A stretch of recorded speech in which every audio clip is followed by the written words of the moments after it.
Every night, as the world outside dissolves into quiet, we slip into a realm where physics bends, memories blur, and logic folds into impossible shapes.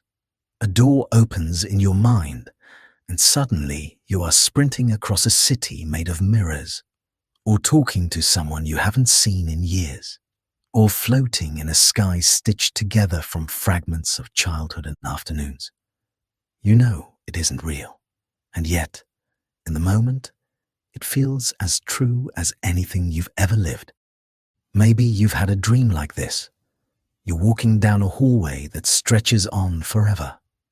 The walls begin to breathe like living things. A familiar voice calls your name, but when you turn around, the hallway has transformed into an ocean. You fall, slowly, softly, and just before you touch the water, you wake with your heart racing, unsure of what any of it meant. The strangeness lingers, a residue of some other dimension you briefly inhabited. What's astonishing is not just that dreams feel real, but that we spend years of our lives inside them. If you live to 80, you'll dream for roughly 6 of those years. 6 entire rotations around the sun spent in worlds made of thought. And yet, for all our scientific sophistication, we still don't fully understand why we dream at all. This mystery is more than poetic curiosity. It sits at the crossroads of neuroscience, mental health, creativity, and the nature of consciousness itself. It asks why the brain, this careful organ of survival, would invest so much energy creating elaborate hallucinations every night. What purpose do they serve? What do they reveal about us? And what happens when we lose them? To approach the mystery, we need to start with something simple. What exactly is a dream? Dreaming is the mind turned inward, generating a fully immersive simulation with its own characters, settings, and narratives. It's a theater where the brain becomes both playwright and audience, inventing stories while simultaneously watching them unfold. And the stage for this nightly performance is sleep, a process far more structured and dynamic than it appears from the outside. Sleep is not a flat plane of unconsciousness. It's a landscape with its own architecture, carved into recurring cycles that last about 90 minutes each. Across a typical night, you move through several stages: light sleep, deep, slow-wave sleep, and then the enigmatic phase known as REM, rapid eye movement, where the body lies motionless but the mind ignites. In slow-wave sleep, the brain settles into a steady rhythm, as if it's sweeping the floor of the mind. Neurons fire in coordinated waves that wash through the cortex, consolidating memories, clearing metabolic waste, restoring the body's energy. But when the cycle shifts into REM, everything changes. The cortex lights up. The visual regions flicker with activity. The limbic system, our emotional engine, fires intensely. The prefrontal cortex, responsible for logic and self-control, loosens its grip. The result is a perfect neurological storm. Emotional intensity without logical constraints, imagery without physical input, narrative impulses without critical oversight. The dreamscape blooms. If someone were to watch your brain during REM, they'd see patterns that resemble waking consciousness, except more vivid, more chaotic, more emotionally charged. It's as if the brain is experimenting with itself, running simulations in the dark. We know the mechanics of dreaming better than ever, yet the deeper question remains: why does the brain dream at all? What hidden advantage could this surreal nightly ritual provide? Scientists have proposed several theories, each illuminating a different facet of the dream. One of the most compelling is memory consolidation, the idea that dreams help the brain sort, file, and integrate experiences from the day. When we sleep, especially during deep, slow-wave sleep followed by REM, memories are reactivated and reorganized. Neural circuits rhythmically replay certain patterns, strengthening what matters and discarding what doesn't. Some researchers believe dreams are the conscious echo of this reshuffling, the subjective feeling of the brain compressing a lifetime of experience into stories to make sense of it. Closely tied to this is emotional processing. Inside the amygdala, our fear center, and the hippocampus, our memory hub, REM sleep provides a unique neurochemical environment. Stress hormones drop. Emotional memories can be revisited without triggering the full physiological fear response. This is why dreams often replay difficult experiences in softer, symbolic forms. It's the brain's attempt to heal, digest, or diffuse emotional burdens. But dreams aren't just about healing. Another theory suggests they evolved as a kind of psychological training ground, threat simulation, the idea that early humans benefited from rehearsing danger while asleep. A rustle in the grass, a stranger's shadow, falling from a height. Many of our most primal dream motifs map onto ancient dangers. By simulating them, the brain could refine responses without paying the real-world cost. Night after night, dreams became a virtual reality generator long before we invented the technology. Then there is the neural noise hypothesis, a more minimalist view. According to this idea, dreams are simply the cortex trying to interpret chaotic activity from the brainstem during REM, like static on an old radio forming accidental melodies. The brain, being a meaning-making machine, turns the noise into narrative. Even randomness becomes story. Yet this explanation, while elegant, doesn't fully capture the richness of dreaming. Its creativity, its emotional intelligence, its sometimes uncanny insights. History is full of moments where dreams nudged human progress. August Kikuli dreamt of a snake swallowing its own tail and awoke with the structure of the benzene ring. Paul McCartney dreamt the melody of Yesterday on a piano that didn't exist. Mary Shelley's Frankenstein burst from a fevered, dreamlike vision of a corpse awakening in the night. These stories remind us that dreams aren't just random data. They are cognitive laboratories where the brain recombines the old into the new. To appreciate what this means, imagine drifting into sleep right now. You lie down, your breathing slows, your thoughts dissolve into fragments. The first wave of slow-wave sleep pulls you into its deep ocean. Memories from the day whisper through neural circuits. A conversation you had, a face you glimpsed, a worry you carried quietly in your chest. As the cycle shifts, REM takes over. The emotional regions of your brain pulse with intensity. The prefrontal cortex relaxes, its rules suspended. Memories lift from their shelves and blend like pigments in water. A doorway becomes a childhood home. A streetlight becomes a distant star. You feel yourself walking through a scene stitched together from 1,000 forgotten moments. Fragments of last year, a place you've never been, an emotion you never voiced. Your brain is reorganizing itself, not logically, not linearly, but creatively, emotionally, somatically. A conversation that bothered you rewrites itself in symbolic form. A problem you couldn't solve is reimagined in a new configuration. A fear you suppressed finds shape and color and movement, safe within the protective bubble of REM. This is the secret power of dreams. They let the mind explore without consequence. They let emotions breathe. They help us integrate the complexity of living into stories we can carry. But modern life is not kind to this ancient system. Our schedules compress the night into narrow windows. Blue light delays melatonin. Stress elevates cortisol, making sleep shallow and fragmented. We accumulate sleep debt without noticing the subtle cost. Dreams become shorter, lighter, more chaotic, and we lose something important. Not just rest, but the nightly recalibration that protects mental health and cognitive clarity.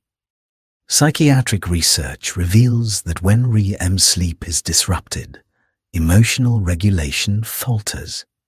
Anxiety intensifies, the mind becomes less flexible, creativity dims, even physical health suffers. Dreaming isn't an ornament of human consciousness, it's part of the core maintenance routine of the brain. This stands in sharp contrast to older interpretations of dreams. Freud argued that dreams were disguised expressions of forbidden desires. Jung believed they were messages from the unconscious trying to restore psychological balance. Modern neuroscience diverges from these symbolic systems, yet it doesn't dismiss the emotional intelligence of dreams. Instead, it reframes them, not secret codes, but reflections of our ongoing internal processes. Dreams mirror our anxieties, our relationships, our habits of thought. They reveal what we avoid when awake. They show us emotional patterns with a kind of poetic honesty. They exaggerate, distort, and reshape, but always from ingredients in our own lives. This is why recurring dreams appear during stress or transition. Why dreams become more vivid after trauma. Why creative people often experience intense dream imagery. They're constantly feeding the brain with raw materials to recombine. Understanding dreams is ultimately a form of self-understanding, not through rigid symbols or universal dictionaries, but through noticing, listening, observing how your inner world expresses itself when the conscious guardrails fall away. There is practical wisdom here. Improving sleep quality doesn't just restore the body, it restores the dreaming mind. Going to bed on a consistent schedule strengthens REM cycles. Reducing screens before sleep protects melatonin and deepens the descent. Keeping a quiet wind-down ritual signals the brain to release its grip. A dream journal, even a simple one, can sharpen recall and reveal patterns you never noticed. Who appears in your dreams? What emotions repeat? What themes rise and fall with your life seasons? These are not predictions or prophecies, but emotional snapshots. Instead of asking, "What does this symbol mean?" ask, "What might my mind be processing?" Instead of hunting for hidden codes, tune into how your dreams feel. Are they chaotic, calm, threatening, playful? Your emotional climate often shows up in dreams before you consciously acknowledge it. And sleep science offers another insight. Knowing the stages of sleep can help with stress and memory. Studying or learning something new before sleep can strengthen retention. Journaling out worries before bed can reduce their intrusion into REM.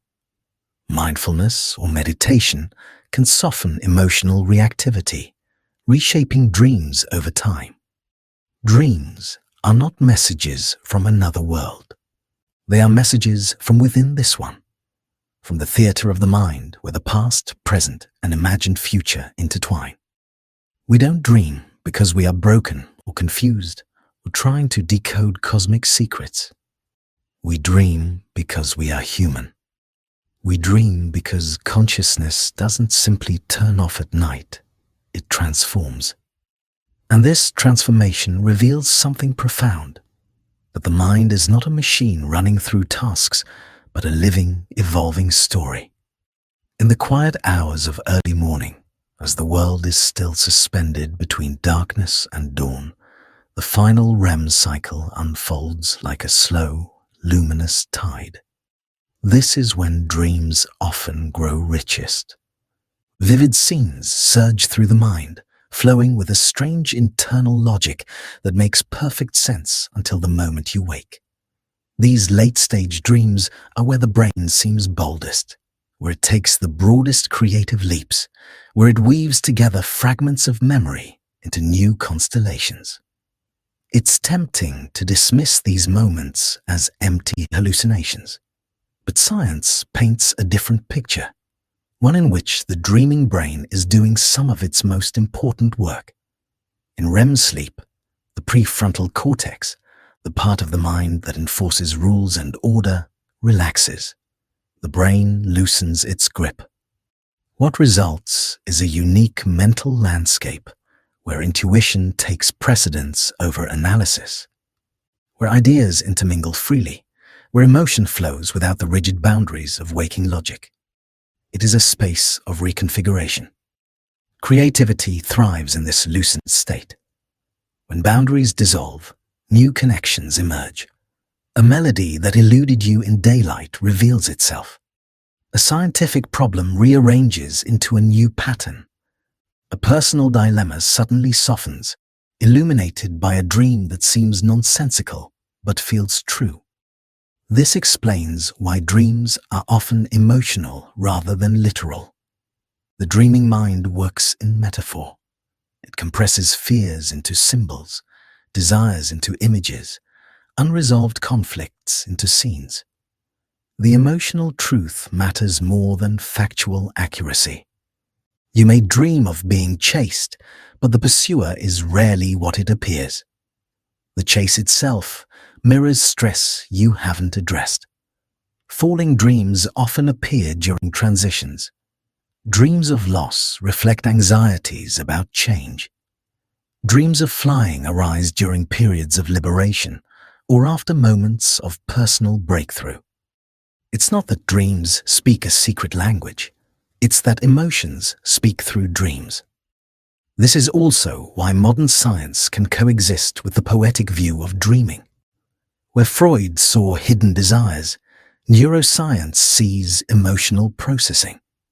Where Jung saw archetypes of the collective psyche, modern psychology sees universal patterns of human experience encoded in metaphor.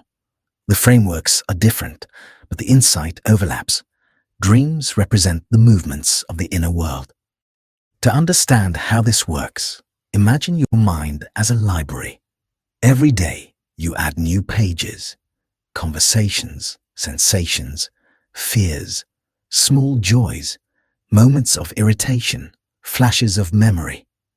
During sleep, especially REM, librarians rush through the aisles, sorting, categorizing, cross-referencing. Some memories are filed into long-term storage, others are shredded.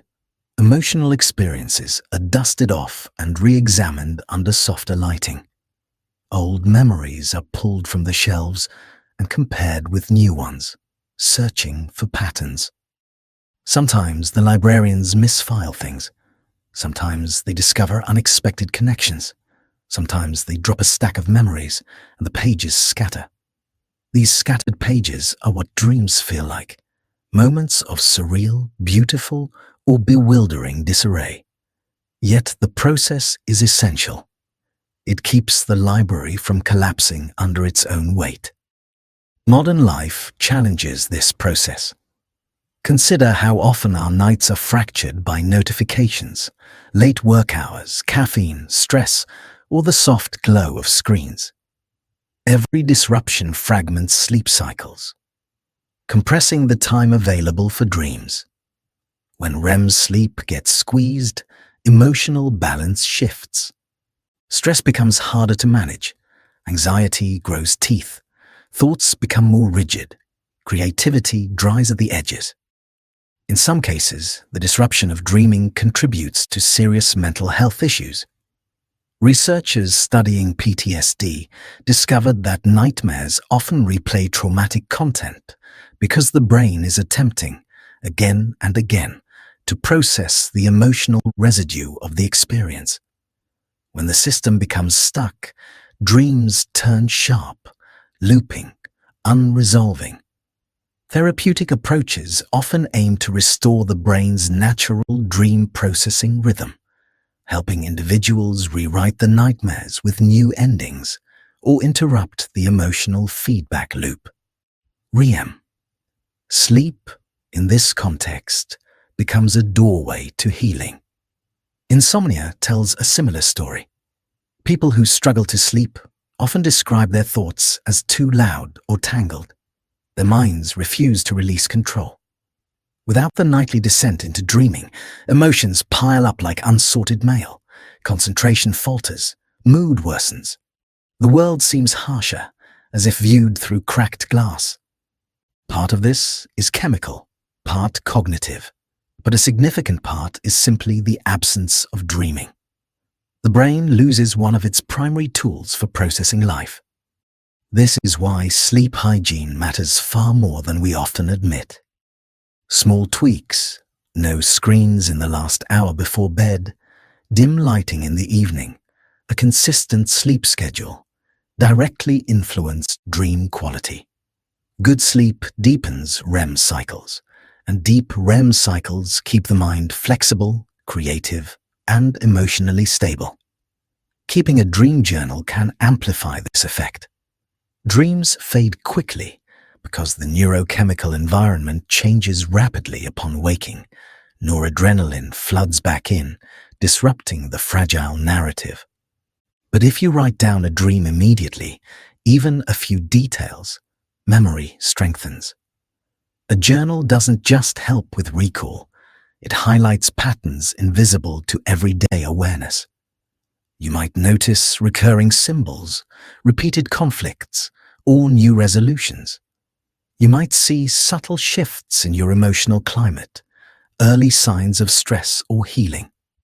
Interpreting dreams doesn't require mystical thinking. It requires attention. Instead of asking, "What does a river in my dream symbolize universally?" ask, "What does this image mean to me in my life with the emotions I'm carrying?" The answers emerge gently. Dreams mirror the dreamer. Understanding sleep architecture also gives practical advantages. If you need to study, spacing learning across the day and reviewing before sleep can dramatically improve retention. If you're emotionally flooded, winding down with breathing exercises or writing out worries can prevent those emotions from hijacking your real REM cycles. Mindfulness practices during the day can soften the intensity of dream imagery at night. The relationship between waking and dreaming life is closer than it appears. Dreams also reveal something profound about consciousness itself. During REM, the brain becomes hyperactive while the body is paralyzed, a kind of natural safety mechanism preventing you from acting out your dream. The brain generates vivid sensory experiences without any external input. This shows how easily the mind can fabricate reality. The same neural machinery that constructs dreams is active during waking life, interpreting raw sensory data into coherent narratives. Dreams remind us that perception, even when awake, is a construction. This blurs the boundary between waking and dreaming. The difference is less about content and more about control. In waking life, the prefrontal cortex holds the reins. It keeps the narrative aligned with physical reality. In dreams, the reins slip. The story becomes fluid, non-linear, symbolic. The dream world is not separate from the waking world. It's another mode of consciousness, built from the same materials, but arranged differently. Lucid dreaming highlights this beautifully. In a lucid dream, awareness floods the dream world. The dreamer realizes within the dream that they're dreaming. This moment is remarkable not because of the flying or shape-shifting or surreal possibilities, though those can be extraordinary, but because it reveals that consciousness can self-reflect even when sensory reality is entirely self-generated. It shows that awareness is not tied to external cues. It arises from within the neural storm of REM. Practitioners of lucid dreaming often cultivate techniques like reality checks, dream journaling, or mindfulness to increase the likelihood of lucidity. These practices strengthen the boundary between self-awareness and the dream narrative. Some people use lucid dreams for creativity, others for overcoming fears, others simply for awe. But the significance lies deeper. Lucid dreaming demonstrates that consciousness is plastic. It can exist in multiple forms. It is not a static thing, but a shifting process. Across cultures and centuries, dreams have carried spiritual weight. Ancient civilizations saw them as messages from gods, ancestors, or other realms. Indigenous traditions treated them as portals for guidance and healing. Philosophers wrestled with their meaning. Artists drew inspiration from their strangeness. Even today, dreams feel uncanny, as though they are tapping into something larger than the self. Science doesn't diminish this. In many ways, it enriches it. Because understanding the neural foundations of dreaming does not strip away the wonder, it amplifies it. It shows that within the quiet chambers of the brain, vast worlds unfold every night, worlds shaped by memory, emotion, imagination, and the entire architecture of human experience. Dreams reveal that the mind is not a single thing, but a constellation of processes, emotional tides, memory snapshots, survival simulations, creative experiments. They show that consciousness is more fluid than waking life suggests. And they remind us that even when we surrender to sleep, the mind continues to explore. Consider what happens the moment you wake from a powerful dream. The images evaporate quickly, as if someone is erasing the chalkboard of your mind. Yet something lingers, a feeling, a shift, a subtle clarity. You might not remember the storyline, but you feel slightly altered. Something moved inside you. This residue is the real power of dreaming. It influences us in ways too subtle to articulate, but too meaningful to ignore. Dreams make us more emotionally resilient, more creative, more open to ambiguity. They train the mind to navigate uncertainty, not through logic, but through metaphor and intuition. In a world that often prizes rigid thinking and constant productivity, dreaming offers a quiet counterpoint: flexibility, imagination, renewal. This brings us to a simple but profound truth.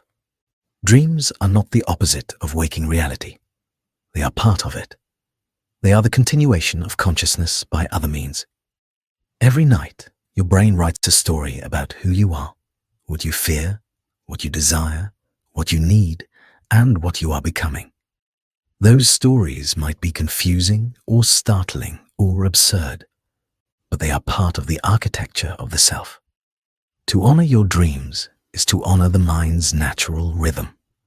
To understand them is to understand yourself. And to sleep well is not just to rest.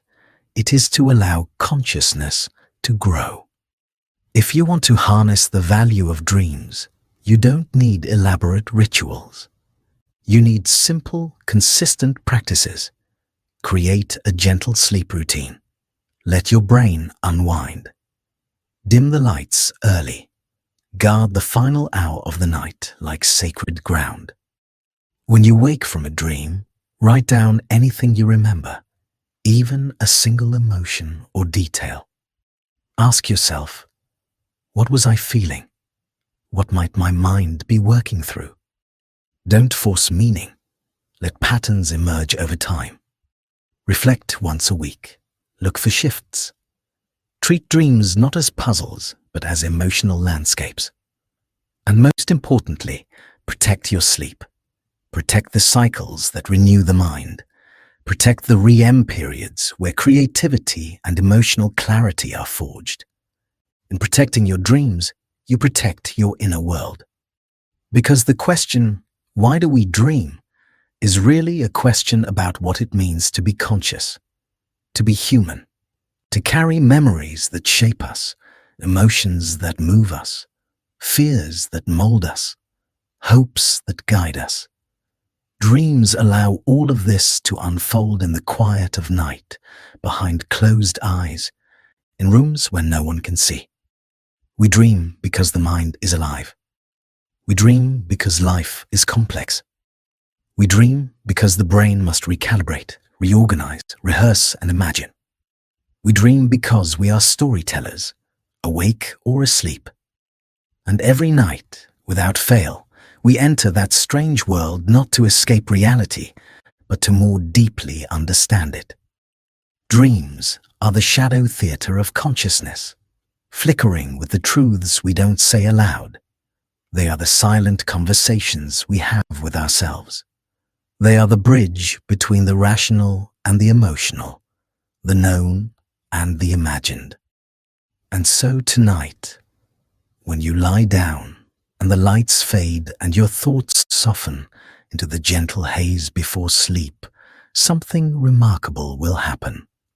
Your body will rest, your consciousness will shift, and deep within the labyrinth of your brain, the dream world will rise again, full of its mysteries, its stories, its wisdom.